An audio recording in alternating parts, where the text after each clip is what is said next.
Good evening, everyone. Good evening. I was corrected by the wonderful Steve Plunkett yesterday, who said I don't need to say good night.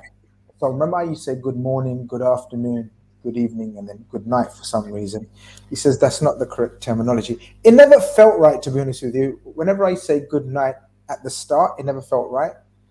But you know how it is. You try it until you get corrected. I got corrected. So no more. It's good morning, good afternoon, and good evening, wherever you may be. You're all very welcome to Grizz Khan TV. We're here for the first post-match reaction show of the season. My God, it should be a momentous, happy occasion. Maybe it is. It is. Oh, maybe it is. Maybe it isn't. We'll get into all that. But of course, to have a post-match reaction of just me speaking to you guys would be boring, right? Like, who wants to hear me? You need a panel. You need a select band of people and personnel. And my God, look at the state of these guys. First and foremost, I want to welcome back. And it seems like ages. I hope the holidays have been keeping you well. I hope you're fully refreshed and got to go again. Mr. Errol is in the building. Big up, bro. Big up. How's everybody doing? Man, I do you know what, bro? I'm good. More time. I am good at the minute. Obviously, I'm missing football. And it's been like I've had to go cold turkey because there's been nothing. I know you could have watched the England ladies in the Euro do the business the other night, but I'm not the biggest follower of the English national team, regardless of the men's or the women's team, to be honest with you. So I've just been missing the football. I think the transfer talk kind of gets a little bit repetitive because it's just the same spin over and over from different outlets. And unless, again, we've kind of got used to Liverpool being really efficient in the transfer market, so we get all of our best business done early doors. So then we just got all this time, and we're just kind of watching what everyone else is doing. So the sooner we've been back playing footy, the better, as far as I'm concerned. And I'm quite happy that we kind of got things underway. It wasn't the way we was expecting, but I'm sure we'll get into it.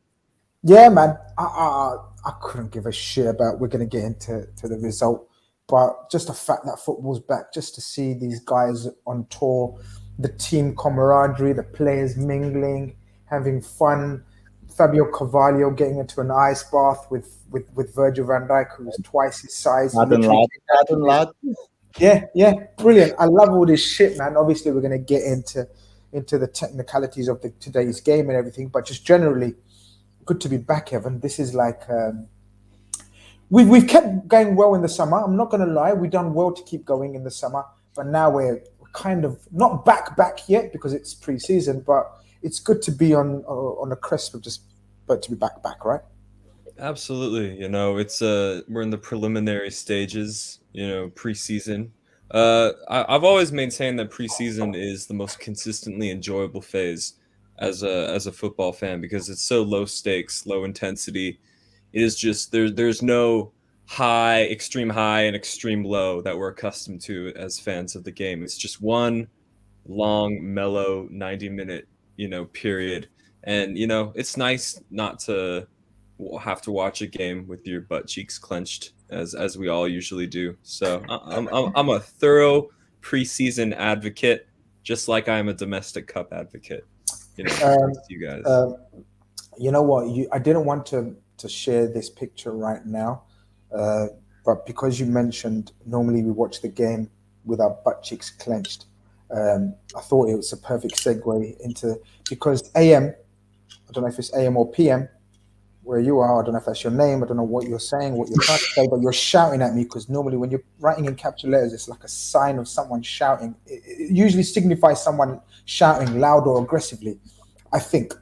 Grizz pussied out of a show with Saeed because Liverpool lost.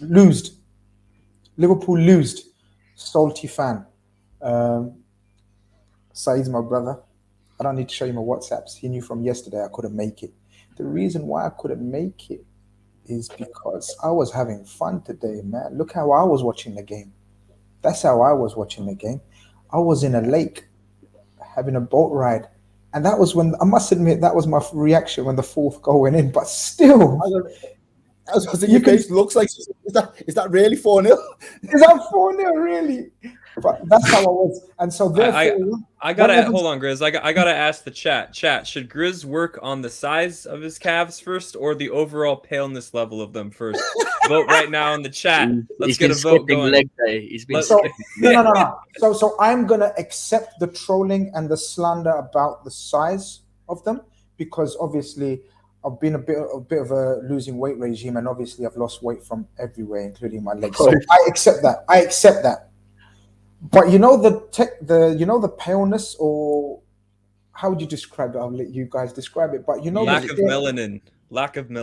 Okay. First and foremost, people need to stop with this. Do I wax my legs? My legs are naturally like that. No.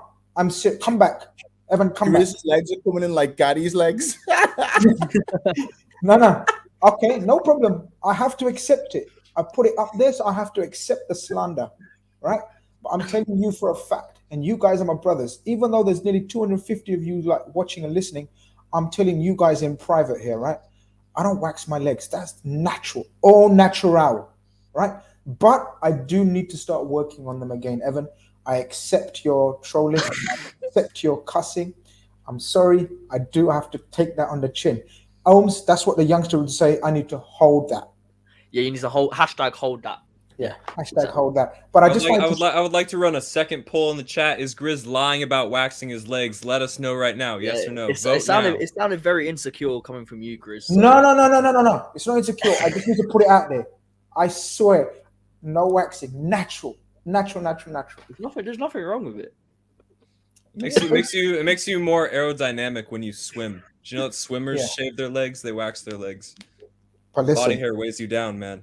No, that's why I was sweating while I was on that, on that boat, that I don't fall over, because I'm not the greatest of swimmer. I'm not gonna lie. And people are often wondering, like, obviously, I must wax my legs or shave my legs because everywhere else I'm hairy except top and the legs, right? So it doesn't make sense, but it is what it is, man. It's true. But I just wanted to show that because that's what I was doing during the game. I was so relaxed about it, whether it was preseason or not preseason. I'm just in a good place still, even after that result. Ohms, how was you? Did you watch the game? I know you promised me to do a watch along, but of course you didn't get to sleep because you tell us that you study all night up to the early hours in the morning, so you couldn't get up to do the watch along. I told Grizz that I'd let him know by 8 a.m. this morning whether I could do a watch along or not. I think I woke up at 11. And you were like, "Can you do it?" I was like, "No." There you go. So yeah, I'm sorry, but I could only watch. Well, I lied. If I wanted to, like, I could have watched it like properly, but I had it on in like the background. And I had it on my laptop because I was watching the cricket, which wasn't any better. But yeah, from what I saw, it was quite funny actually. Like I wish I actually it's so hard for me to like care at the early stages of preseason, but like when I see like us have 3 different lineups on the pitch, like that's all well and good. Like it's nice to see the new players in the kit, but to be honest, when it's preseason, I'm not really that arsed until like the last couple games where we start seeing like sharpness come back. Yeah, fair enough. Our game 3R says, Grizz losed it with that comment. Yeah, I losed it with that comment, the opening comment. First and foremost, he shouted at me with capital letters, and then he said I'd losed it and called me a pussied out. Grizz don't pussy out, man. You should know that. We start off with what we usually do, and I come to you, Errol, because I haven't spoken to you for a little while. I just want to maximize how much I speak to you, bro. I missed you, man. I've really missed our chats, man. It's good to have you back. We always look at starting lineups in terms of, it was a game of 3 halves, basically. No, that doesn't make sense. It was a game of 3/3. It wouldn't make sense, right, if it was a game of 3 halves. It was a game of 3/3 for me. I read that we used 32 players in the course of 90 minutes, which even my maths roughly tells me about half an hour per team. Yeah, give or take a few minutes here and there. We start off with the opening lineup. What did you think? What did you make of it? So that was the opening lineup. How did you? Or are you one of those guys that just says, "Look, I can't give a shit. Let's just get out there and see who's like. Was anyone in particular you was looking forward to and disappointed that you didn't see? Oh, do you know what? Obviously, we pretty much got to see them, or you would have got to see them all, or like hear clips or highlights from them all throughout the course of the game. I think from the outset, I think the biggest comparison or the biggest thing that I saw was how Klopp doesn't give a fuck about Man U right now. He's not asked. He's like, do you know what? This is all about what I need to do. I'm not buying into or feeding into giving your lads any kind of insight into how this Liverpool side is going to tackle the domestic season. This is literally my pre-assessment of all of our individual players, and they're basically serving a purpose. And it was just interesting to see that. Obviously, they go very strong from the outset, early doors, which again, Erik ten Hag's very entitled to do. He needs to see what his players are capable of doing. But it was just interesting to see the lineup. Obviously, the goalkeeper is the goalkeeper we're expecting to play for the majority of all of our big games this season. That back four has never played with each other in one competitive game. So that was probably the only interesting thing. I think Gomez, he's the one that you think, now you've signed your new contract, these need to be the games, or these need to be the moments in which you start to show your leadership skills, because ultimately, you know, you've got a lot of stiff competition to even get into this Liverpool team next season. It's great that we've tied you down on the long term, but you're going to be deputizing whenever you come in. So for me, that deputization role from Gomez is more, do you have those leadership qualities now? Will you be able to have someone who's going to be a second string defender alongside you? And will you be able to marshal them through the games? Obviously, we'll talk about the performance, but that was my initial kind of reaction to it. Henderson, you kind of need someone with that little bit of experience in. And again, I think the formation from the look of it is probably the most surprising thing. And yet, nice the idea that you've got Carvalho in the hole there, Elliott on one side and Diaz on the other. I think we want to see those type of players getting minutes early doors, just to see how close they actually are to this starting 11 as we approach the beginning of the season. For me, I think, you know, most Liverpool fans will tell you that team will probably never play a game again for us for the rest of this season alone, as it stands. They might come on and I'd go one step far. Go on. I'd go one step far. I don't think they've trained. In fact, I'd say they've trained for one day together, and that was yesterday. Yeah. And they will never train together as well ever again. But I get what you mean about. I get what you mean. I like the points that you made about Gomez, that he needs to show himself. Evan, when you saw this team, obviously we will go on to discuss the attack and the formation and whatnot. But just looking at the back four, two standout names, the fullbacks. We spoke about them briefly, me and Steve, the night before. You know, where I suspected that they were going to play, especially Mabaya. I was okay with his performance. I liked it. We were talking about yesterday how he's been converted from a right winger, fast, powerful, direct. And that's a description of how a modern day fullback plays, right? So you could imagine him being suited to the modern day fullback role.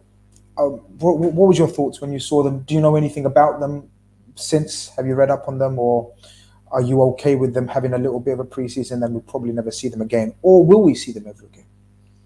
You know, it's difficult to tell, you know, with these kids, you know, getting their first time in a Liverpool shirt so early in preseason against, you know, playing with people who aren't fit, playing against teams that aren't fit and probably aren't going 100%. You know, I thought Yasser Larouci a few seasons ago in preseason looked pretty good and looked like he had some potential. But like you said, Grizz, he played that preseason and we basically never saw him again. So it's difficult to say with Chambers and Mabaya. From what I did see of them, they looked good. You know, for a lot of these academy players coming through, sometimes you say, you know, maybe they don't have the physical frame for the Premier League, or just, you know, the highest level. They don't have a standout physical trait. He's on the other side of the coin. He seemingly has every physical gift you could ask for. And I was impressed with the quality of some of the deliveries and the touches he took in the attacking third. He seems to have the technical skill set as well. And at 17, he's more put together than most 17-year-olds flying under the radar are. So yeah, I was pretty impressed with him. Was less wowed by Chambers on the left-hand side. It's a difficult core to break into. Robertson, and then how many left backs in world football are better than Kostas Tsimikas? Clearly, not many. So yeah, very tough core to break into. Mabaya probably stands the better chance because Calvin Ramsey is in a similar age bracket and is only slightly more proven than him. So yeah, I'll be keeping an eye on the young right back for sure. I thought he had a bright game. The only slight disappointment about the preseason so far is just the fact that we're not going to see Ramsey. Even though we may not have seen him play, for him to be around the team training, that bonding, bit of a disappointment. But obviously, it opens up the chance. Of course, last season we had Owen Beck as the young left back that came on tour, and obviously we know he's gone to Famalicão in Portugal on loan, which is deserved because that's what can happen. As you said, you're behind Robertson and Tsimikas. You're third in the pecking order behind two of the best left backs in Europe. You're not going to get much opportunity, but if you're good enough, the club will send you on loan with a view to keeping you, and that's what it sounds to me. The way they've sent him to a Portuguese Premier League club is very methodically thought about. And so therefore, I think, and for me, he stood out. I agree with you, Chambers, but it's a poison chalice, man. Even for a right back and a left back in our team. But Ohms, just impression on the back four. How did you see if you saw them on the lineup? You thought, yeah, okay, you understand it. It makes sense. We've got to split this minutes up. Robertson and Tsimikas are going to play the other 30 minutes. But I guess it's needs must, right? When it's the first preseason game. Yeah, no, it was nice. It was refreshing to see, the two fullbacks, players that I've never really seen or really heard of, to be honest. But I think, Errol made a point about Joe Gomez. I think now he's signed a contract, he can sort of step into that. He's going to need to step into a more senior role. I think he's coming into the second phase of his Liverpool career, where he's going to have to start taking that mantle on a bit more. I think we saw glimpses of it in the season when we had centre-back issues before he had his big injury. I think it was Atalanta away where he was the senior centre-back. It was him and Reece Williams. And he looked absolutely Rolls-Royce at the back. And then Nat Phillips, it was quite nice to see Nat Phillips, to be honest, because of that season, just the sort of weird cult hero status he had for that season, and the way he finished that season, and then for him to sort of reap his rewards a bit at the start of this season by he had a couple Champions League appearances, I think. Yeah, he did. Cruyff turned in the San Siro, didn't he? And then it's nice to see him back. I imagine we will probably get rid of him, but look, if he's your fifth choice centre back, there's not many better. People will say, "Oh, Liverpool, don't they have the best fifth choice centre back in the world?" I'd probably say yeah, and he's got a decent passing range on him as well. I noticed his passing range today. I actually noticed it. It looked like he's been working on it, and obviously he played a full season at Bournemouth against someone who, under Scott Parker, who believes in the passing game, who tries to coach a passing game. That would have done him well as well. We've got a super chat from El Drago 11 who says the kids play for under 18s and they're not even regulars for the under 23s. Wow, I didn't even know that. Chambers plays mostly as a centre back, and Mabaya is a midfielder, played a couple of games as right back, which emphasizes the point that I thought they'd done very well, reasonably, for what they are and for what they were up against. And they were up against Errol, near enough full strength Man United team. I was naive, I must admit, to tweet, oh my God, what are Man United doing playing the strongest team? Because after I got cooked on Twitter, I realized, it makes sense from an opposition manager, new coach, They've been a week longer in training. He's going to put out a strong team to see what they're about. So, yeah, look, United fans, I'll take that back. It was a bit of a naive tweet from me. We're human. We make mistakes. So they were in their rights to play their strongest team. We were in our rights to play 3-30-minute team. What do you think? That's why you wasn't naive, bro. There was no naivety to it as far as I'm concerned, because you look at it, yeah. And what would you say? That was wasn't our B string, A string side. It wasn't our B string. How many strings have a guitar got? Yeah. Like 4. Yeah. Do they have a G string? Does a guitar have a G string? That was our G string. Okay. So that was our G string. That Man U side, A side, was able to pull down. That's the only action they're getting in Bangkok. All the other ones there as well. Do you get me? Like when you actually deep it in all seriousness, that just shows. And Man U fans will know this. They are in a completely different phase of their football and evolution than what this Liverpool side are. This Liverpool side is coming off the back of being 1 point away from being crowned Premier League champions and a goal, 2 goals either side of winning another Champions League. We are adding the final pieces in the permutation of the second evolution of this Klopp side.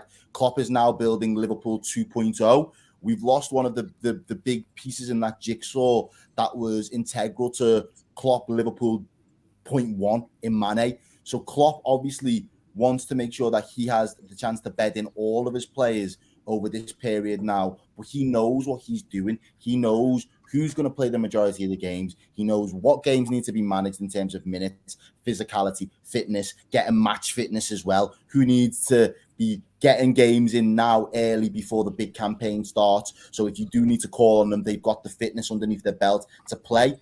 Man, you are the complete opposite there at the other end of the spectrum, bro. This guy just walked into a job. He's trying to buy a bag full of players that have all turned around and said, I don't particularly want to go. He's got some of his biggest players saying, I want to get off. He needs to see a guitar has 6 strings there, yeah, and the G string's one of them. Do you get me? That's how far down the pecking order that we was fucking with today. So when you look at it from a Man U's perspective, he had to figure out what players can I use? What have they got in the tank for me? And it would have been more of an embarrassment for them if they wouldn't have been able to break down the G squad of this Liverpool team. So it wasn't naive to put that out, but it just highlights more than anything else the disparity between these two teams' progression at the moment and where they stand in the upper echelons of world football, as far as I'm concerned. Yeah, look, I just maybe I was naive or not naive. I just thought, yeah, looking back at that tweet, if I was Man United and if I was starving like they are, if I was hungry for any type of light at the end of the tunnel like they were, I guess the new coach Evan would have done this pretty much the same. And just because they needed any form of confidence, they could have got. Saeed's in the chat. He says, "Don't go anywhere, Grizz." Listen, can you tell your people? Can you tell your people? I told you last night I can't make it. So can you stop sending your trolls in here, please? You know how I deal with trolls, so please. There's nearly 500 of you in here, guys. I hope you've all liked the stream. That's the first and foremost thing to do because it just helps with my algorithms. Don't ask me to spell it. Go on, Grizz, spell it. Evan, shut your mouth. So I'm going to learn. Don't you worry about that. And I'm going to study it like overnight like you do. Ev, yeah, look, their lineup was very strong. Our lineup was very weak at the back. Midfield was a combination of Henderson and Morton. I'm going to bring this back up because I found a better thing how we're going to look at it. So look, going back to the first 30-minute team, Henderson and Morton. Ev, I want to ask your expert opinion because I know me and you have spoken about this quite a bit last few weeks along with everyone else as well. In terms of the formation, possible changes going into this season, and we were playing in our heads what we could possibly do. And one of the main parts of that was where does Fabio Carvalho fit? Carvalho. First of all, was it Carvalho or Carvalho? What did we decide? Carvalho. Yeah. Carvalho. Don't start again, man. I thought we learned how to say it. If we say it too much, the more we say it, the less good Grizz Convince becomes me, in saying it. Kall. But you tell me then, innit? Help me out, innit, brother? Help me out. Like, which one is it? Carvalho. Okay, Carvalho. Thank you. Brother never helps me Sure. out, man. Okay, Fabio Carvalho. One of the key decisions or we thought that Klopp might have to make or will be interesting to see in preseason is the position and role of Carvalho and Elliott to a lesser extent. What did you make of the formation? Did you think it was a standard 4-3-3 and where you expected, or did you see any slight variances in that first 30 minutes? Well, it definitely wasn't a 4-2-3-1. It definitely wasn't the formation we had up just 4 or 5 minutes ago. People maybe confuse a license to roam as like a player being an out and out number 10. I don't think the modern game can support out and out number 10s anymore. I don't know a single top team that employs an out and out number 10. You're either playing in a forward line or you're a midfielder with a license to roam. So what we saw today was, Morton with less of a license to roam and Carvalho with more of a license to roam. If we couldn't get the heat map, but if we had the heat map, we would see a lot of him at left central midfield, not a lot of him in an out and out central number 12. I think they used to call it the enganche role. We don't see anyone there these days. That not just at Liverpool, that position is almost dead across the European game right now. So that's the comparisons to Coutinho for Fabio are pretty much spot on. There's some physical resemblances there, same physical profile. They play kind of the same position, this like winger attack-minded midfielder hybrid. But I could see, quite a bit in just the patterns of play. And I was really impressed with the way he sort of unlocked small pockets in the midfield today. His such a brief cameo, only 30 minutes in preseason. But yeah, I think he brings a different dimension to the 4-3-3 without having us to outright call it a 4-2-3-1. I think you're spot on. I was of the opinion that there was a variance. And do you remember a couple of weeks I said, I think there will be a variance in terms of the role as opposed to a formation per se. So one of the eights will have a different role. And I think MK agrees with us or with you, or I don't know if anyone else agrees. Morton was an 8, but he backed Hendo a lot. Holmes, did you notice that, or do you disagree with that? I noticed that. I slightly disagree with Evan that the number 10 is dead. I think it's still a thing, but it's not how we used to see it or imagine it. So like, say the likes of Mesut Ozil and like playing in the 10 in that Real Madrid team, or someone like David Silva used to play in the 10 for Man City before he dropped deeper. I agree in the sense that neither in the forward line or in the front line, but I think that if there is a number 10 in football, it's a different role in which they're sort of playing more. I'm going to sort of contradict myself here. More as like a secondary striker. Wouldn't be the first time. Continue. Yeah. I've just spun myself around here. But they're more of like a secondary striker, so they're playing off the forward, which I think if anyone in our squad has done or has shown that, it is Fabio Carvalho with the way he played off Mitrovic for the whole of last season. So I think if we wanted to sort of access him like that, we could, but I don't think we will. I know there's a lot of talk about the formation change, but it will be 4-3-3. It's just the three in midfield. We've seen variations of it under Klopp. When Coutinho was in there, it's like how Carvalho played. It was Coutinho was sort of lopsided, inverted, whatever you want to say, and linking up with the front three, Salah, Mane, Firmino. We saw, like, we've seen Thiago, Gini Wijnaldum play that role where they're sort of protecting Robertson. So it's all about what Klopp wants to do with that midfield three. I think the beauty is we now have the personnel to keep changing it.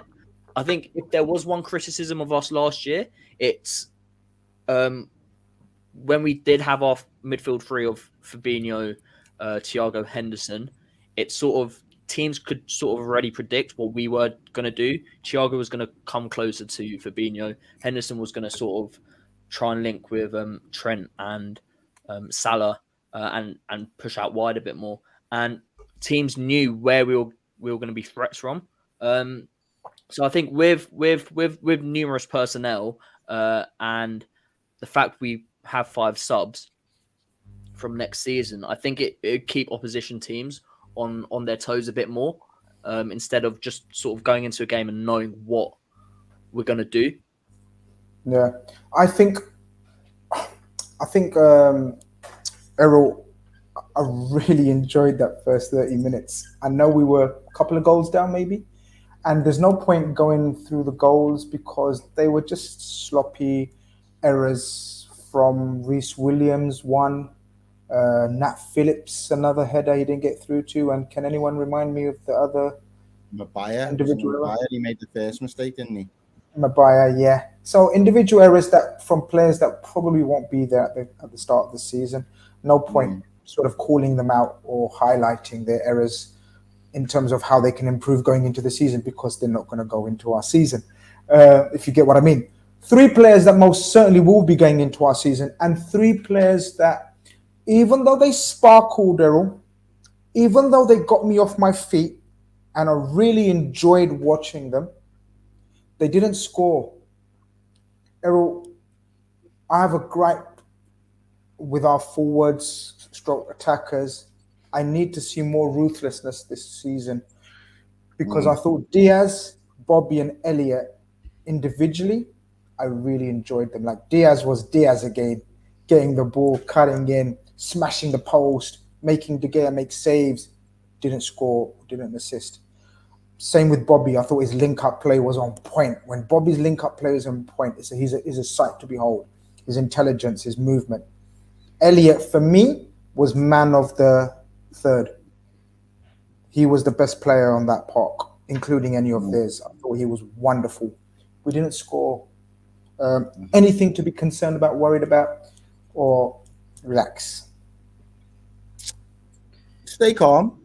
I'll still stay calm. I think we mentioned, and I think context is everything. Don't forget those Man U lads have had that extra week in terms of shooting drills, being drilled in front of goal, what they're expected to do. Even if it's not drilled, they will have had the message of what they're expected to do in that final third. There was a few opportunities where there was one-on-one and he decided to pull back because there was an easier opportunity or a more likely opportunity to get the shot off on target, which again would have been a clear instruction as opposed to them being free-flowing football. It's something that Klopp's done before as well with us in pre-season and seasons gone by, and took that kind of methodology into the season where he's basically said to the lads up top, yeah, you might be in a good position, but you need to make sure that the ball ends up with the guy who's in the best position to try and convert. I think we need to kind of strike the balance of the lads having the confidence in their own ability that they are good enough to finish their own dinner, but then also still reminding the team and the work ethos of we still need to be providers for the lads that are in, who have made the right runs and are in the best positions to get their shots off on target. And I think you can't drill that and articulate that message in a 48-hour window, and muscle memory will only get you so far. So I think, as you said, Diaz hitting the post, Diaz testing De Gea, that's muscle memory. That's all instinctive. That's what he does well. But in terms of that ruthless and clinical edge, you could be you could be out there and hunting like for back in the day for your prime meal. And if you get a good feast, you ain't hunting for a couple of days because you're good. You've got a stockpile of food. The next time you go hunting, you're not going to go catching fish or whatever it is that first attempt, because it takes a while to get back into the rhythm of being able to do it. And it's sort of similar in this sense, really, because we all accept that Liverpool in front of goal last season, we would have all hoped that we'd have been a lot more clinical than what we were, I should say. And I think more than anything else, the one element from these lads is they are going to have to find that rhythm fast, because this season is going to be bit party and choppy and stop and start. So the last thing we want is them to be knocked out of that rhythm and we end up in a dry spell where there's only one guy carrying the mantle. We've added ammunition now where we've got 4, 5, 6 goal threats. We need at least 3 of them to be in good form at any given time and all on their day capable of bagging at least 1 or 2 goals. Yeah, Ev, I pretty much agree with Errol there. To be honest with you, I was slightly peed off at the time. I think, I think more probably to do with the fact that it was no way a 3-0 scoreline. Like, we were so good in that first 30 minutes. Of course, the individual errors, we hit the post, the game makes some saves. And then it just kind of makes you think, you know, then the narrative that was thrown at us near the end of the season in terms of 3 cup finals, no goals, you know, again, no goals, even though, you know, when you think about it, shut up and relax. It's 30-minute games of warm up. But did you like more than you didn't like from those three, essentially? And what did you think of Elliot? Do you share my enthusiasm and excitement about the kid wonder, or are you still wanting to see more from? Of course, you probably wanted to see more, but where are you at with Harvey Elliott, and especially more so the role, because he played. So we've known him to be playing the Morton role, for example, last season, right? In that eight alongside Fabinho, right? This time he was wide. I thought he was more wide and coming in more of a wide forward. I thought it was more of a wide forward as opposed to an eight. But how did you think he fared, basically? I think he looked the most match fit out of any Liverpool player. Good point. I think Diaz shone through as our highest caliber player, as like, okay, yeah, he is clearly the best, Liverpool's best player just by reputation and ability. Clearly, this is the guy. But Elliot for me was the sharpest. Mm. Perhaps the benefits of a guy who didn't have to slog through the second half of last season as a majority of our squad had to. So that's what I got from him. I thought, like the same praise I levied at Fabio when I first spoke, when I said I thought he was so good at unlocking little pockets in the midfield, quick little half turns into space, body feints. Elliot had some unbelievable touches, and the world is his oyster. I don't know if that's strictly an American saying. I don't. Maybe it is. Maybe it's not. Let me know. But the world is Harvey Elliott's career is whatever he wants it to be. I don't. I think few teenage prodigies have been in as privileged a position as this guy is in the modern game. Like, you are coming into a team um, that has one of the greatest managers of this generation. This is one of the greatest squads of this generation. They are in a groove of winning trophies. They are in a groove of competing for everything. Uh, this generational manager thinks you're a generational talent, and he thinks you're a midfielder. Lo and behold, many people think we need a midfielder, from the fans right up to the top of the club. So Harvey Elliott has all of these advantages and all of these things that other young starlets didn't have at a similar age or really had to fight for. And I just hope he makes the most of it, because if he makes even 80% of it, he'll become a world-class player. I don't even think he has to maximize himself in that way, because he has all of this privilege and advantage for him at Liverpool. But just in that 30 minutes, I thought he shown his talent. He showed a hunger, and he showed some maturity, which is good, because all you can be as much of a prodigy as I just claimed he is, but if you don't have the maturity, then you're a bit of a liability, and we need to see that from him and Jones this season if we are going to justify not signing a midfielder behind the logic of let's not block Harvey and Curtis's route to the first team. So I thought he looked very good. Luis Diaz, I would urge people to be careful. I just wanted to speak on him really quickly, Grizz. Now go for it. I would urge people to be careful about saying Luis Diaz is not ruthless. Luis Diaz is not a shooter. He's this, he's that.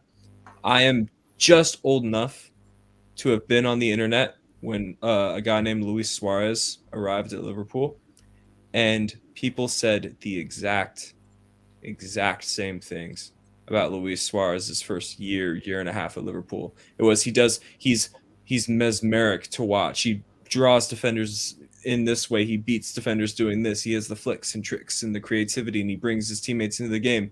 He just can't finish. The levee just has not broken with a flood of goals yet. And someone in the chat asked, can you teach a player to be clinical? We have nothing but decades of examples of how you can teach a player to become clinical. And lo and behold, one of them is Luis Suarez, who I'm sure everyone in the chat is very familiar with. With Suarez, it just happened overnight. It just happened overnight. He went from a guy who was everything you could want in an offensive sense, except a goal scorer, to a 31 goals in a Premier League season type player. So that's what I'll say about Diaz. We remember very well the amount of times he hit the post in his first season. Do you remember, guys?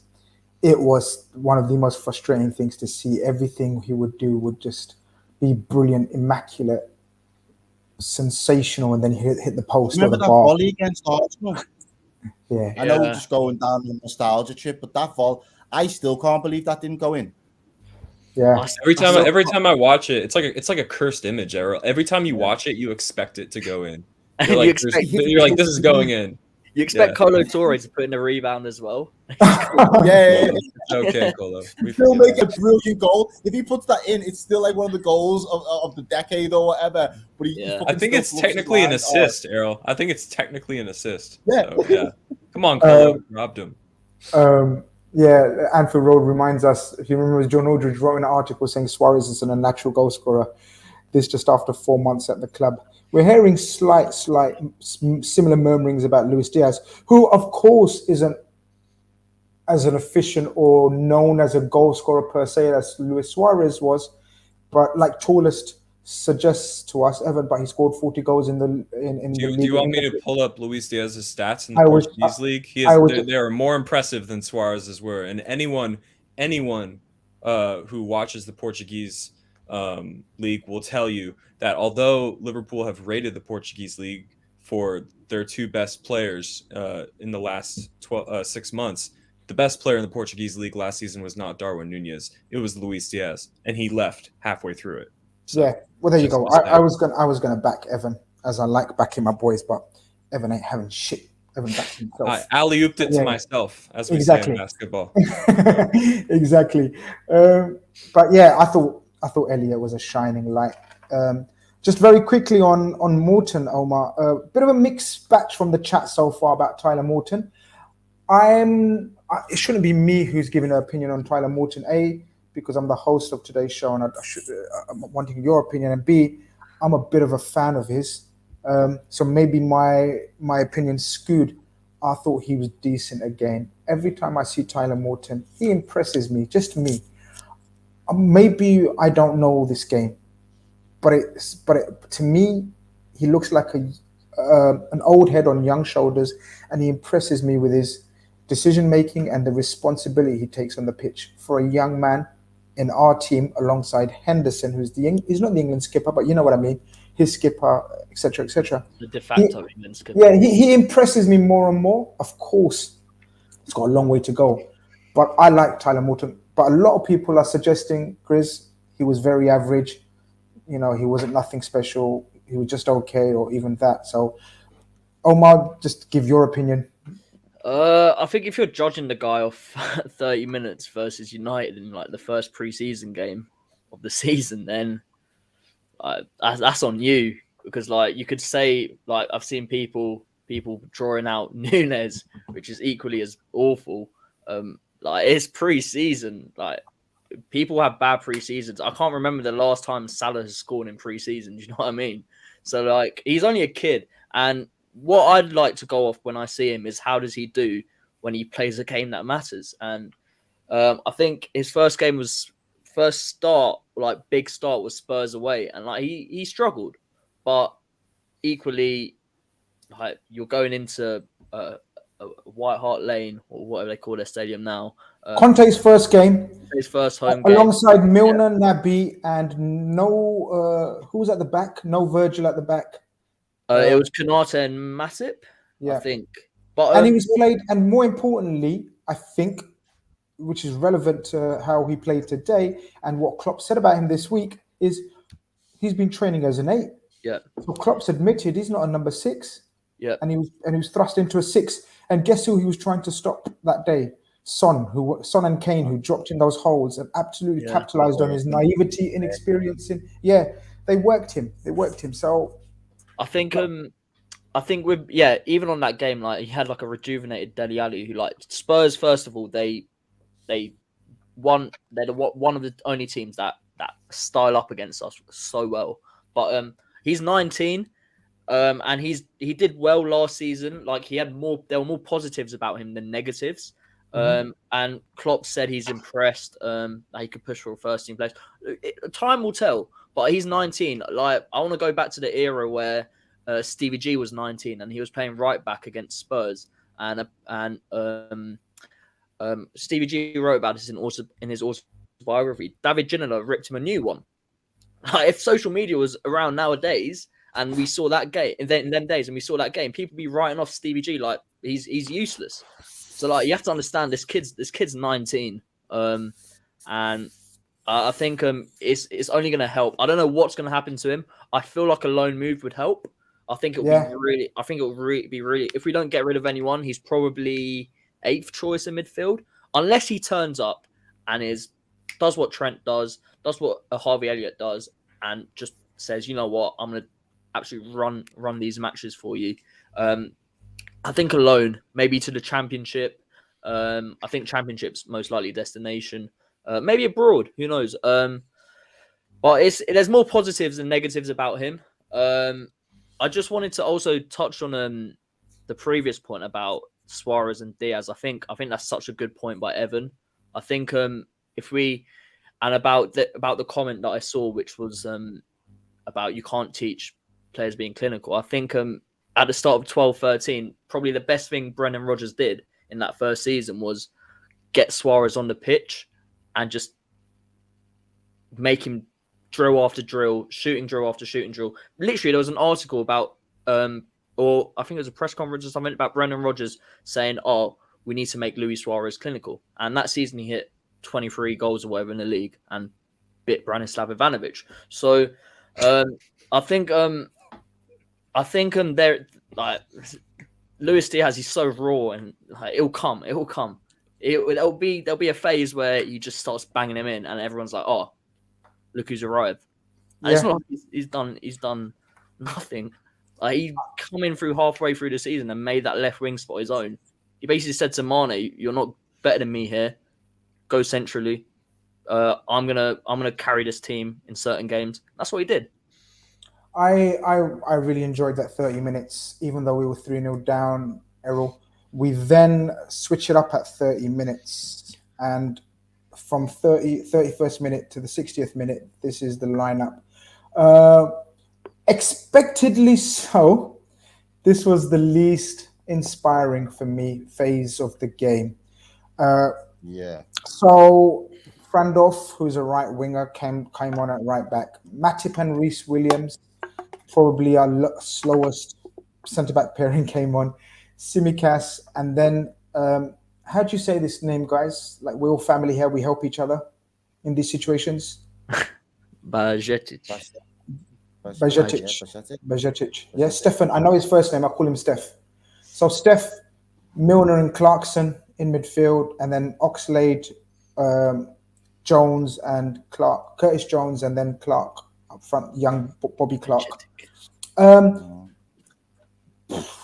Bajetic. Yeah, that's exactly what I said. Thank you, El Drago. You're a legend.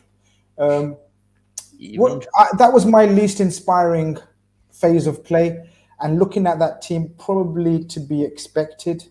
No one really shown me anything in that period, apart from a slightly rejuvenated Ox. Now, we've all been critical of him in phases, or mostly critical, and said his time is up. And I'm still sticking to that overall. But he did show moments.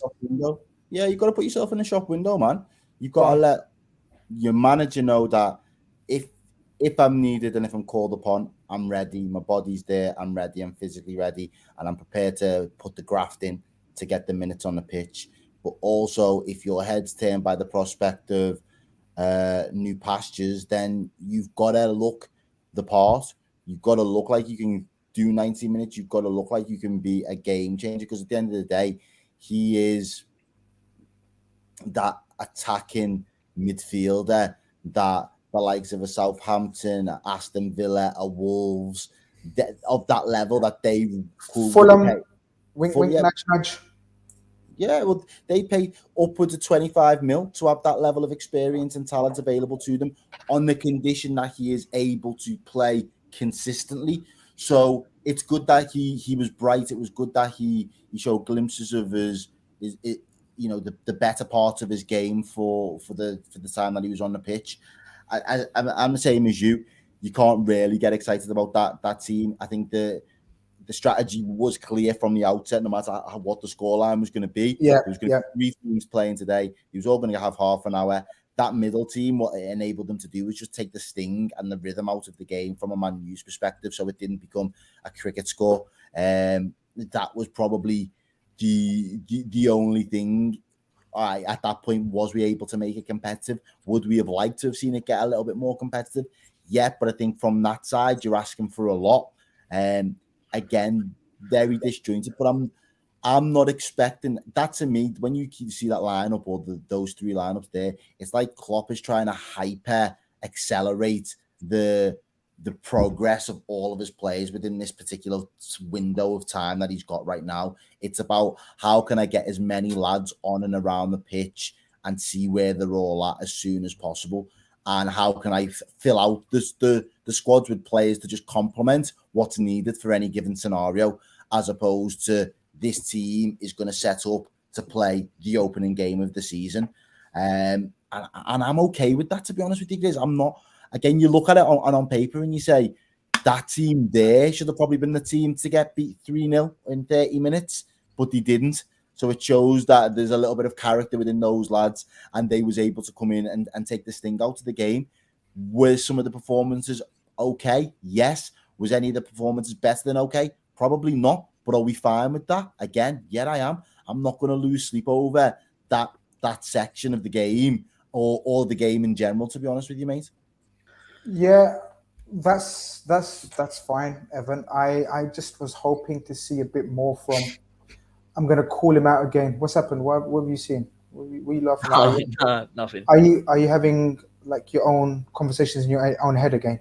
I'm looking at the chat. Chat is so funny, honestly. Chat is one of the funniest. Yeah, chat is funny. I try to not engage too much because they make me laugh as well sometimes, or they make me angry sometimes as well. But it is what it is. Chat is brilliant. Our chat is, honest to God, our chat is undefeated. They are undefeated. They're so good. Evan, before we were rudely interrupted by a snickering little teenager. Okay, I'm going to say it. I wanted to see more from Curtis Jones, but looking at that team, I shouldn't really be expecting much more. He didn't have much to work with. First day of preseason in terms of match. Yeah, maybe I'm being a bit harsh, but maybe I'm expecting these levels because I believe in this guy. Am I fair? No. Am I being unfair? Possibly. What do you think? I've seen unseasoned chicken more exciting than that second team, man. Yeah. Fair enough.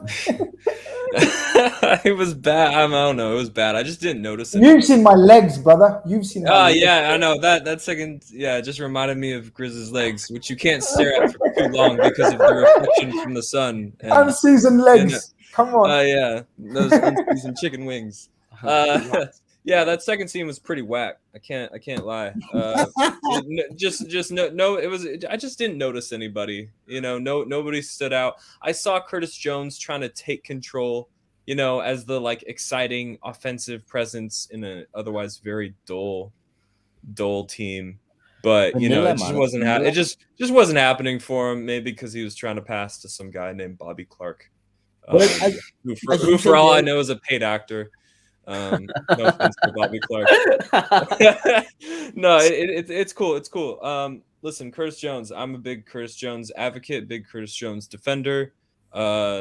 I think he represents a win for the academy, regardless of whether or not he becomes a first team staple at Liverpool. People, obviously, a conversation shifted towards the academy when this when the second lineup came out, because it's just really, this is the best we could pull from our academy. yeah, our academy is pretty far behind the other teams in the top 6. Let's just call it for what it is.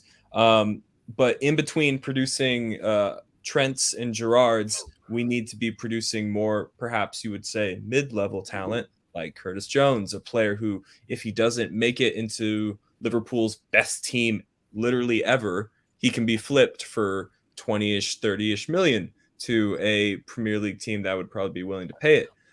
So yes, that represents progress for the academy and a win for the academy because, like I said, it's unrealistic to expect a Trent or a Gerard every other year, and it makes the academy money, and businesses that are successful make more money. You know what I mean? So, listen, Curtis Jones is just a win in that sense. I don't need him to become.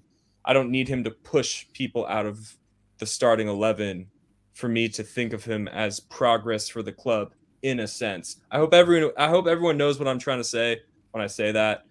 You know, I've said this argument so many times, and people are like, oh, so you think he's as good as Phil Foden? I'm like, no, I don't think he's as good as Phil. Like, people literally just don't listen to me when I say things like this. Yeah, they'll still spin it, bro. They'll still spin it because they don't listen. You know what I mean. You know who else fits into this category is Neco Williams, who just netted the club 18 million after respectfully doing fucking nothing. Exactly. So look, we just flipped Neco Williams for 18 million. We just flipped Neco Williams for 18 million because he started a few games in lockdown. Like, yeah, come on, that's good. That's good. And then hopefully yes, let's keep pushing the academy in the right direction so that our lineups in preseason can be a little bit more exciting.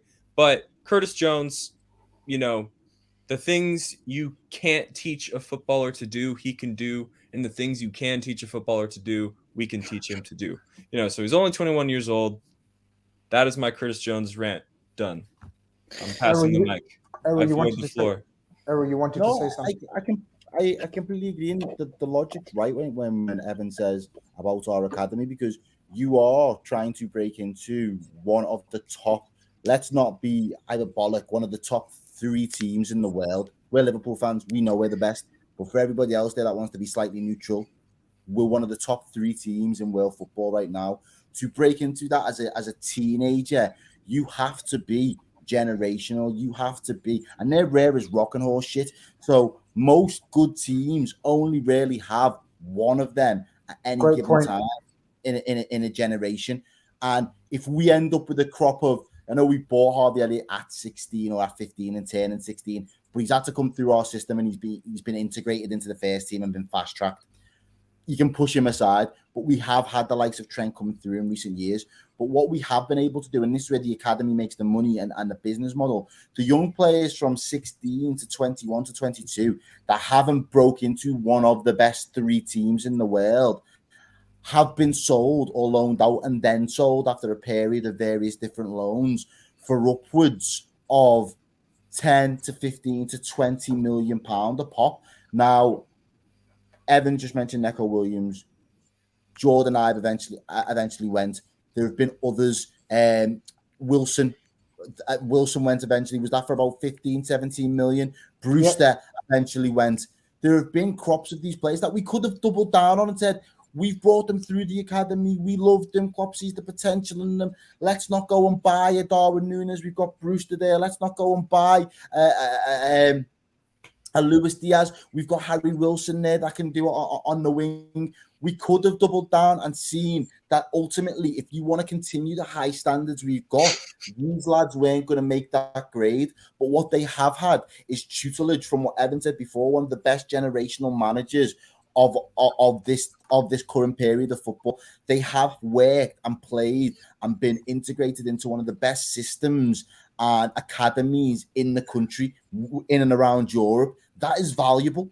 They've been invested heavily in these players. So, of course, Liverpool have got every right to then turn around to a club that's looking to buy up-and-coming talent and say, right, the likes of Ryan Kent, yeah, they're going to cost you 10, 15, 20 mil. Thank you.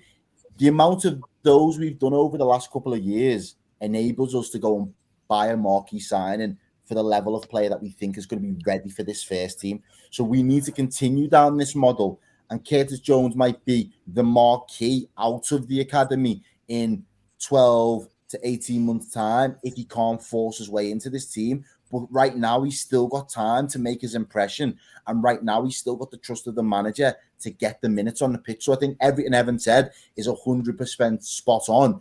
And I think from a Liverpool business perspective, it's that balancing act of getting the two. You want the gems and the rare as rock and horse shit generational players, but you've got to offset that with the books, knowing full well there are players that are not going to make it, but you make them good enough to play Premier League football for another club, which then warrants the fee of upwards of 15 to 20 odd mil. And this message that I've highlighted from one of the members of the channel, Pixel page, has spot on. A lot of these guys have gone on to play at a decent level. It's not the ultimate indicator of how the academy is doing. People forget that. People forget. Sorry, go on, Ev. No, I'm so glad you pulled it up, and it is basically what I'm saying. You know, we have to work on our academy so that we're producing more Phil Fodens and, you know, Jadon Sancho's, you know, and, you know, these young Jude Bellingham's, for example. Rare. Have you noticed these rare generations?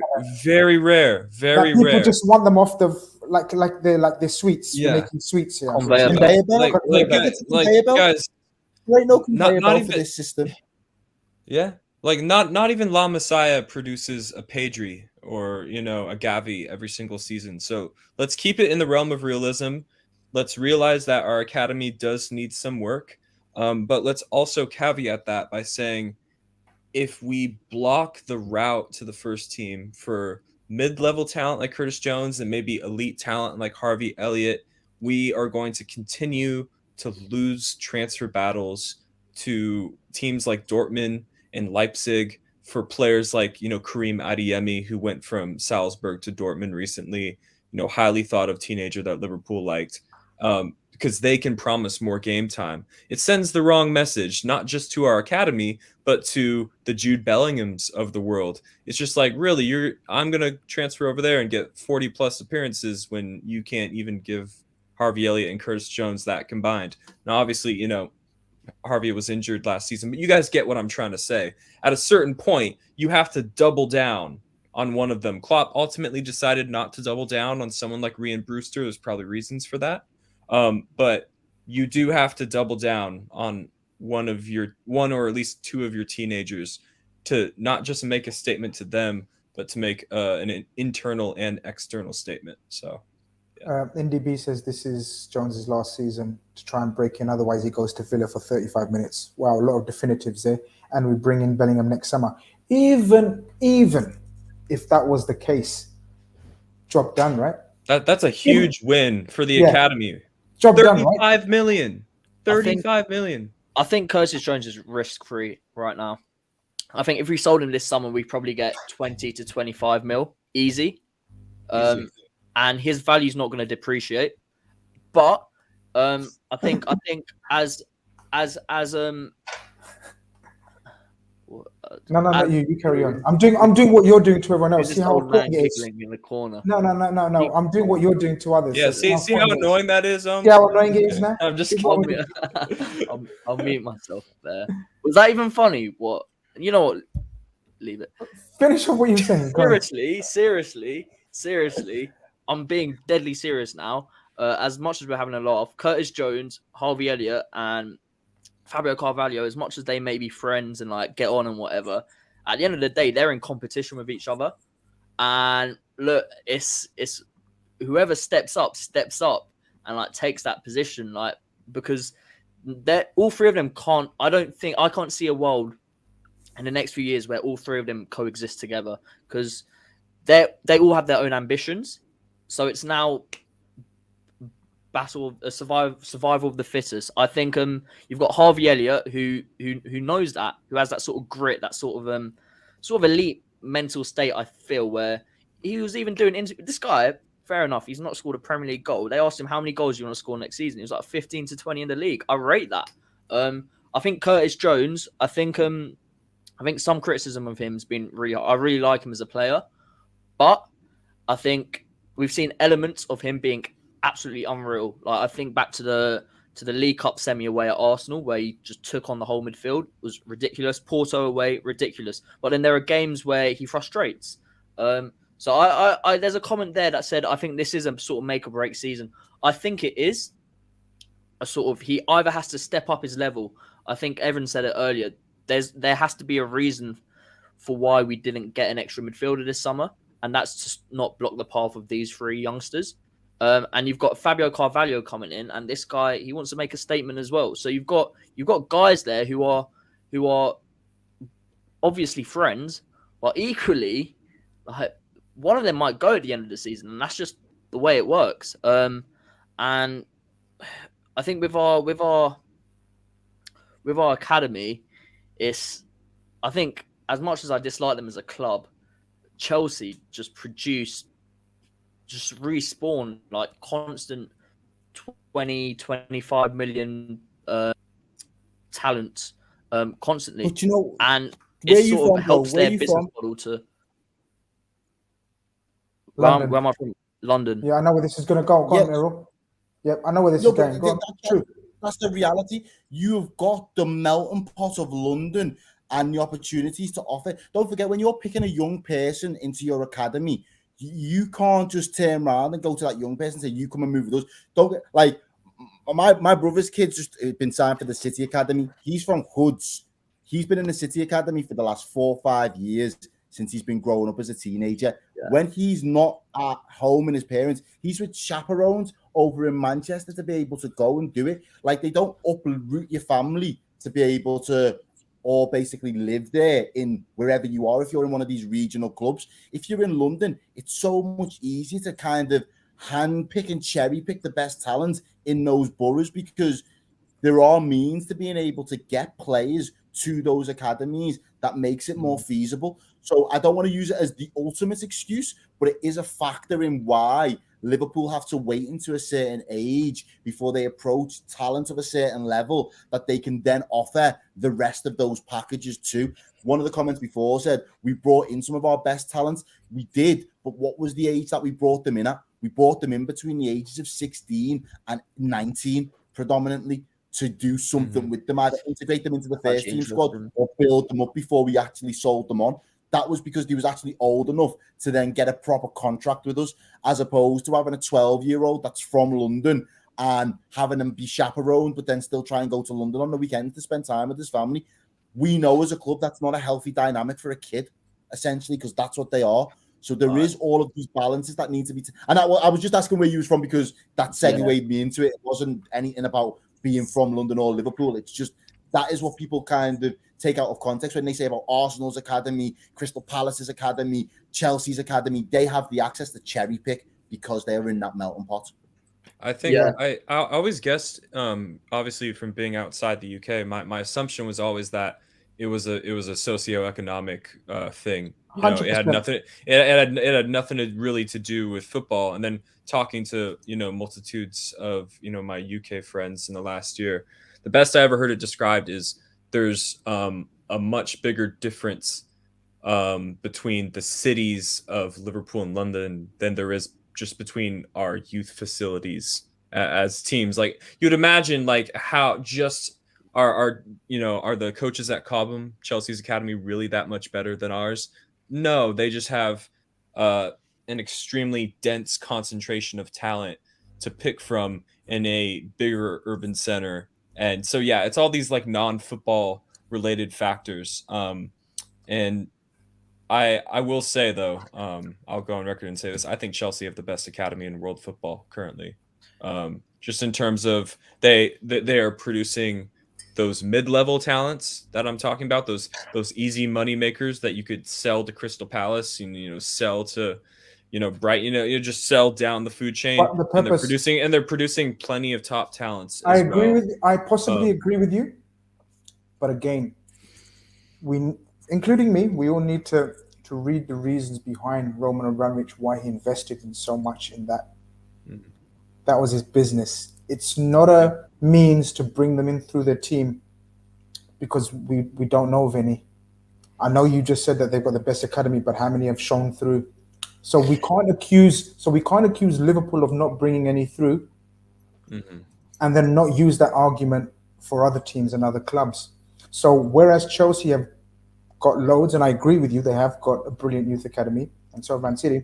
they use it as their business behind the scenes for Yeah. whatever reasons. I'm not going to go into it now. We can have a separate show for that. Yeah. And because This is a great comment. This is a great comment, Grizz. Basically, what we've been saying, they have 18 times more options than Liverpool do. I'm glad that Errol's on tonight's show because he's from. Explained it. No, he explained it, and look, it always. He spoke with passion because he's from the area himself and he knows what the youth going through. No, it's a serious talking point here, and Evans right as well, like Chelsea do. But what people need to give it perspective and context without just shouting and saying, "Where's the academy?" We need to do. You've got to learn how these things work and educate ourselves and and everyone else that there's many layers of planning and business thought behind this. They churn out their academy. They don't bring no one else. Say again? Exactly. There's the logistics behind it. There's the politics behind it. There's the social. There's so many different facets to it that make up why certain academies are of a stature. Because as someone else in the comments said, there are teams in London that are lower league teams that could arguably have better academies than Liverpool. But it's because of where they're situated that they have access to a much more diverse talent pool than what Liverpool does. So where we might be able to go as far as the Northwest, they've got all of that space in London. And Chelsea can sell to the likes of West Ham, QPR, Crystal Palace, and sell down a pecking order because they're also London clubs. So they have that interpersonal relationships with other coaches. They go to the same meals. They go to the same places after football. They know each other on a personal level because they probably come up in dissimilar coaching badges and stuff with each other. So it's like, oh, this kid was really good. All right, yeah, we'll go and buy him. And they have those connections. And I'm not saying Liverpool don't, and we're that disconnected because England's not that big. But it's just, it's like buying from people. You buy from who you know. And at that time, there is that north-south divide at times within the country. And football is one of those things that can highlight that quite often more than not. And then on top of that as well, the big northern clubs are more territorial. Man U and Liverpool, you don't see many exchanges between their academies. Everton and Liverpool, you don't see many exchanges. We're territorial and protective over the talent we bring, whereas the Londoners will just happily bring through business. Yep, absolutely. Thumbs up London. I don't know if this is Flex himself or on his behalf. I know it's his channel. If that's you, message me so I know it's you. It's not someone fake, but if it is you, shut your mouth. You won a little cup in Singapore and you're talking to me now. Relax, innit? So long to go yet. But if that is you, big up Flex. Any United people in here, any Liverpool people as well, if you want to follow Flex on his channel, United View is doing great things. He's out there having the time of his life, big himself up. He's one of the good ones, Flex. Even I'll give him that. He's one of the good ones. Flex is an absolute legend of the game. I hope it's really him. Hopefully he messages me so I can confirm it's him. But got a couple of super chats before we round it up to the most exciting part of the team. And was it really exciting? El Drago has got 2 super chats I need to go through. He says, for your information, Stefan brought as a centre back, but he's good with the ball and moved to DM. Today was his first game since January, and he played with Gavi for Spain under 18s. Wow! You didn't read the super chat properly, Grizz. I did. You didn't say Spanish. You didn't say his name. I didn't know that. I thought it was. Oh, it's gonna sound awful. He's not Croatian. Yeah. Or something, or Serbian. Well, no doubt we'll get educated on that in the next chat. El Drago, again, with the City has the best academy players and no one makes it to the first team. Now they start to sell them and make money rather than losing them like Sancho. It's a business, man. It's true. And we've made, if we look through our academy and sales in the past 3-4 years, you'll notice we've made a hell of money from our academy. Hell of money. I want to go on to the last part. Massive roars from the crowd. Who am I going to? Errol. Massive roars from the crowd because the final team that played the final quarter, the big guns come out. Trent, Khanage, Van Dijk, Robertson, Fabinho, Thiago, Keita, Salah, Nunez, and the man himself, Hill. What did you make of that? I mean, I thought Curtis Jones could have been put into that team maybe, or Oxford. There must be something behind it or thinking behind it. I don't know what to make of it. But yeah, so we get a chance to see Nunez, I suppose the standout highlight talking point before we try to wrap this up. Still over 500 of you in here. Hope you've all smashed the like button. It's been a great stream. It's been a great chat. I'm gonna be short and concise with this one, bro. This is this was the key indicator that we've still got our swagger. And you know, I fully take on board your comments before about being ruthless and clinical in front of goal. But in terms of that rhythm that we you think going to take a couple of weeks to get back up to, these lads are top level elite footballers. They are quick with it. The rhythm's back. The link-up play was back. It was back and forth. It was nice to be able to see, you know, the new forward leading that line. Yeah, he probably could have done better when the shot comes back to him and ricochets. But essentially, for me, that is the spine and a lot of the padding out of the fleshing out of the actual Liverpool 11 that will go into the Premier League season for us. So it was nice that we finished. It would have been nice if they would have kept the clean sheet, albeit, but it is what it is. But those lads, a lot of them looked like they hadn't missed a beat, in all honesty. I quite liked a couple of cameos in there. Evan, I liked... I only liked a couple of cameos in there, I should say. And the two being Konate's little cameo again. I just thought he carried on where he left off. I thought he looked very strong, very fit, very agile, and very good on the ball as well. And I liked Mohamed Salah's little cameo, Evan. I think he looks sharp. I know he didn't score, but he hasn't been hitting those. You know, when he comes in and he hits those curlers with his left foot, he hasn't been hitting them crisply. Do you remember we spoke about it? He's been scuffing a lot and rushing a lot. It kind of, I know he didn't score, hit the post and whatever. But do you know when he just done that outside of the foot pass just 5 seconds before? Whatever. What's that? What's the technical term? Whatever is the technical term. You know, when you chip it with the outside of the foot like that. I don't know if there's a term. Oh, is it Trey something? I want to say it is. It's T something. Holmes, can you get on it, please? You're the man for these kind of things. What an outside the foot passes? Oh, yeah, you know those. You know what thing used to do, man? That Portuguese winger, one of the best. Quaresma. Is it Trivela? Is it Trivela? Trivela, yeah. Trivela. People in chat. Evan tapped into the culture. Yeah. The finger on the pulse of the young generation. So yeah, you know it was nice. When Salah's attempting the Trivela, and then he gets the ball back and he's surrounded by 3-4, and he's just, okay, I've tried the Trivela.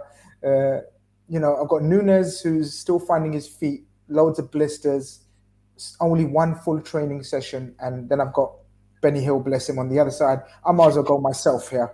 And he tries to just sort of curl it himself. I thought a little bit of swagger. Yeah, he's back. I can sense Mo Salah back. I'm not sure I fully agree with that. Like, I think it's just kind of like the illusion of just like Diaz shining out or outshining everybody in that first 30 minutes. Is like, oh yeah, well this is clearly the guy. You know what I mean? Like if you told a non-football watcher to watch that game and pick out the best player from each three teams just based on what they're seeing, like you could probably tell, like when Diaz gets on the ball, like, oh yeah, this is like clearly your guys' guy, right? And the same could be said about Salah, who even, you know, out of shape, just coming off of a nice holiday in Mykonos, you know, he just looks like the best player on the pitch, which, you know, he probably is. So yeah, don't care about Nunez's cameo or his blisters. Don't really care. Twitter seems to care a whole awful lot, but Twitter can only care about so much at once. So I'm really excited to see their link up going into it. You know, I thought Nunez created some moments for himself just based off of his off the ball movement. And, you know, Diogo Jota has had a very successful career at Liverpool so far, just based on his off the ball movement and being in the right place at the right time. So I'm looking forward to seeing more. I'm looking forward to seeing how which side of the pitch Nunez interacts with more. Because if you check his heat map in Portugal, he is coming in off the left-hand side quite a bit. But given how Liverpool's primary creative outlet is on the other side, are we going to say, no, you stay in the box and head these crosses in? Or is he going to drift out wide and interact with Salah, Trent, Henderson, whoever's in that right-sided role more? So that for me is the big Nunez question. it's less so where he's going to play. It's where is he going to drift? Where's he allowed to go?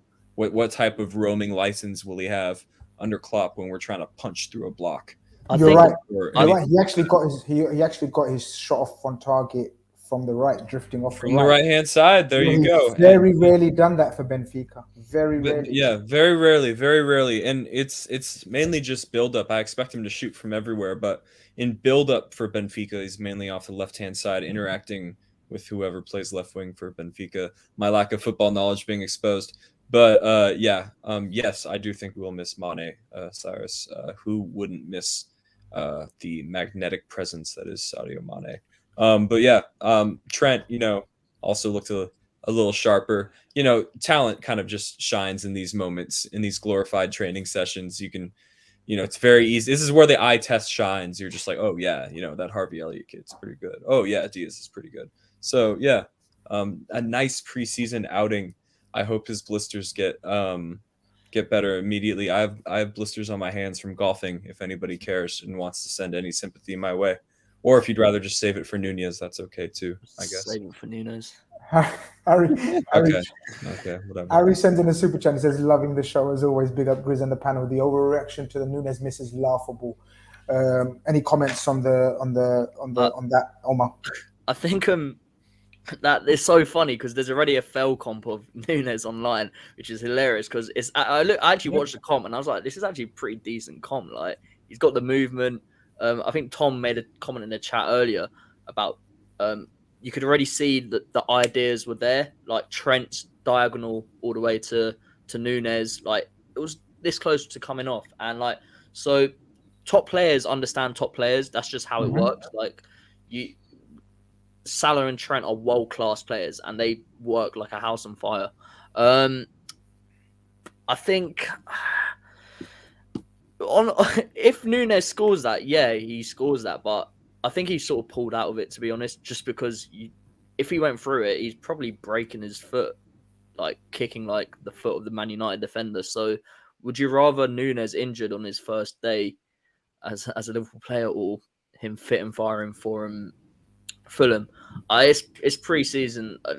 Even if Nunez doesn't score, as long as he's showing the right intention, as long as we're seeing the movement, as long as we're seeing that sort of connection with the players around him, I'm happy. Because come Fulham on day one, I think he'll be starting. I think he'll be there as our number 9, and I think it's a good opportunity for him just to feel the intensity of a Premier League game, and probably every player on that pitch just turns their level a notch up. So, I think it was promising. You just need signs. It's pre-season. You need signs. If we're going into the final game of pre-season and it still looks a bit shoddy, then not even then.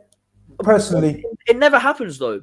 Our final game before pre-season, the buzz is so good. I remember I think it was Torino, we beat them 5-0 at home. And everyone was like, oh, this is insane. And we stormed into the season.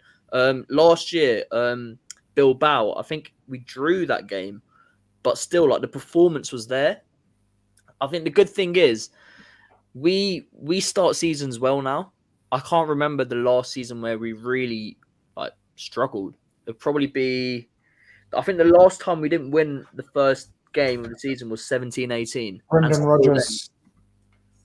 No, we drew away to Watford. Watford 3-3, and we should have beat them, but we fucked it. Shit. Oh, Mohamed Salah debut. Yeah, he scored 2. He scored 2, didn't he, Mane? You know what, though, my guys? Very quickly, and then you go, Errol, then you go. Very quickly, Amit, what I've done is bookmarked all these failed comps. Just bookmark them. Just save them, brother. Just save them. Sorry, Errol. No, I was gonna say completely agree. My thinking is, I've seen Liverpool buy a forward a couple seasons ago, played against Man U in an American preseason, scored 2 goals, one was overhead, and we thought, yeah, that's it. That's the sign. The Messiah has arrived. He's doing it against the scum. Let's go. And my guy probably only ever scored 8 to 10 career goals for Liverpool. Don't get me wrong, he put in some decent performances when it mattered, but he wasn't prolific, and he won't go down as a Liverpool legend. Darwin Nunez, on the other hand, he fluffed his lines today. But what do we need from him over the next 4 to 6 weeks? As said there, making sure that those signs are there, making sure you're building that chemistry with the other elite players so that you are ready to go into that first game in the Prem, because there is going to be a lot of expectation riding on your shoulders. And you need to, for me, it's the signs of how do you dust yourself off, because the internet's going to be the internet, but you're going to get ripped by your peers as well. These lads are going to go in on you a little bit. We just signed you for 100 mil. They're going to go in on you a little bit. How you dust yourself and come back is what will show me the type of footballer you are. So I'm excited that he's not set the world ablaze, so everybody's blowing smoke up his ass and he thinks he's done the job already. Nah, bro, you got work to do. So let's get Listen, these guys are bred differently from South America, man. We've spoken about his profile and that dog in him.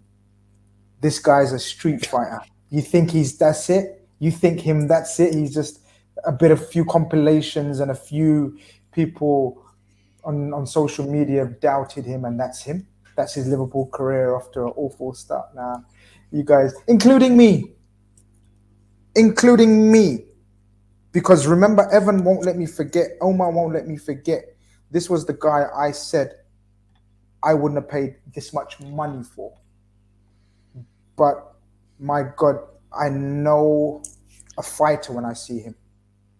This guy's going to fight his way to the top. I'm pretty certain of that. And if he ditches the man bun, he's breaking the goal scoring record. That's just my opinion. No, I like it. He needs, you know what he needs? He needs a Torres. You like it. Yeah, I think it's all right. It's his age showing. See, you don't know what happened to Fernando Torres' game when he let his hair down. You don't remember that. You were too young. It's okay. Your inexperience is showing. Peak Torres is headband, blonde highlights, long hair. As soon as Torres cut his hair, like, you don't want these. He's like Samson. He's like Samson. All his powers went, man. We've got Jack Grealish in the building. Omar's burner account. He says all the hate for Grizz. Big up Grizz. Where's the hate, man? I love the hate. The more hate you got, the more you talk of the town, man. Bring on the haters, man. Bring on the haters. I love the haters. I'm a Man City fan. These United fans are salty because they beat Liverpool in the preseason game. What don't matter. Great content as always. Really appreciate your support, guys. Let's wrap this up, man. Preseason chat, but look how intense we get about it, because this is football's back, man. We missed this chat. We needed this chat. Onwards and upwards. We go to Singapore next. Does anybody know when we fly out? I believe it's tonight. Someone correct me if I'm wrong. Let them have a night in Bangkok. Let them have a night. We're trying to get in shape. I'm not commenting. I'm not commenting on that. Yeah, you can comment on that, Evan, because I school him enough. Yeah, he still comes out with these comments like. Anyway. I'll say we don't need our entire squad waking up at 12 p.m. during preseason. That's all. Benny Hill and Bobby Clark, they're going. They don't exist. They were blokes that we took from a stag do. Like, dude. I saw someone. I shouldn't have laughed at this, but I saw someone call them NPCs today, like in a video game. I was trying not to laugh. I was like, okay, that's funny. That's funny. Did you guys know there's 5.6 million people in Singapore? It's crazy. It's a lot of people. Wow. That just blew my mind today. I just saw that on Twitter. Thought I'd share. The more you know. Very small place as well. Big catchment area then. We were talking about catchment areas earlier. Loads of talent there. Listen, big up the panel. Great stuff as always. Thank you, Pixel. Smash the like button. He's right, man. We're so close to 300 likes, which is very good going, man. Thank you very much. Really appreciate the support. Let's just get over 300 likes. We go to Palace. Sorry, we go to. It'd be amazing if we played Singapore in Palace. That would be a sight to see.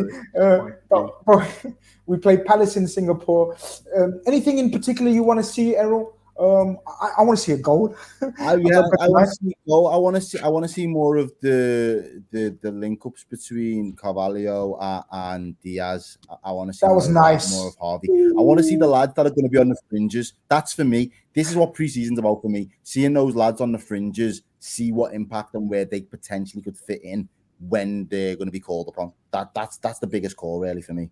Evan, anything particular you want to see, or any player, or any combination, or maybe a few more minutes for each like team, like as opposed to maybe 40 minutes each now? I don't know. Yeah, yeah, and I would like to see an allocation of minutes that maybe favors people like Fabio Carvalho and Harvey Elliott over names. I'm just going to throw one out there like Reece Williams. No offense to Reece Williams and Nat Phillips, but they're probably not going to be on the fringes of our first team in the upcoming season. So I don't see why I need to see them kick a ball again. But that's a bit harsh. That's a bit harsh. But that's how I feel. That's how I feel. Let's reallocate some. Yeah, it's okay. It's okay. Anything that you want to see apart from? No, I'm not going to repeat it. Go on. Well, first of all, I want to see some respect for my musical taste because Micah B knows where my reference came from. Is it Murray Head or something? There was a song. It was One Night in Bangkok. So come on. Second of all, that comment just there about where's it gone? I want to see Diaz and Nunez play together because I think there's a lot of potential for a little combination going on. Because like I said, if Nunez is going to be roaming left more, then that's going to be his guy. You know what I mean? Personally, I don't think we need another body drifting out wide to the right, but that's just me. I think we'll look at Diaz at the end of the season. This is what I think. It's a prediction, and he'll have more assists than goals, but I think he'll have a lot of assists. I think naturally when you've got Stala and Nunez in that front line, they're your two primary goal scorers. It's not saying Diaz won't score. I just think he is. You can't have three just blokes just goal centric in that front line. He's the creative one, and I think he'll definitely pick up more assists than goals, and he'll be more creative than people think. It's not the Diaz where he was at Porto and you get the ball to him, he cuts in and he shoots. That's not the Diaz we're going to see, but we've seen enough creativity from him to expect. I'm excited either way. Yeah. I'm excited either way. Jota to come back into the fold, more minutes for Mo, more minutes for Diaz, Bobby, Carvalho. I'm excited. Elliott's going to be bursting to get on a game to continue that sort of momentum he seems to have built in the first game. We're going to leave on Marcelo Ferreira's comment. He goes, you can call me deluded if you want, but I think Man United can win the quadruple this. # glory Man United. One cup in the bag. We're going to leave on this note. Go on, United. United is back. Glory Man United, all of that, yeah. This has been Grizz Khan and his mates talking about the first game of preseason. I've loved it. I hope you guys have loved it. We've loved it. We've lost 4-0, but we loved it. That shows you the levels. Take care, people. We out of here.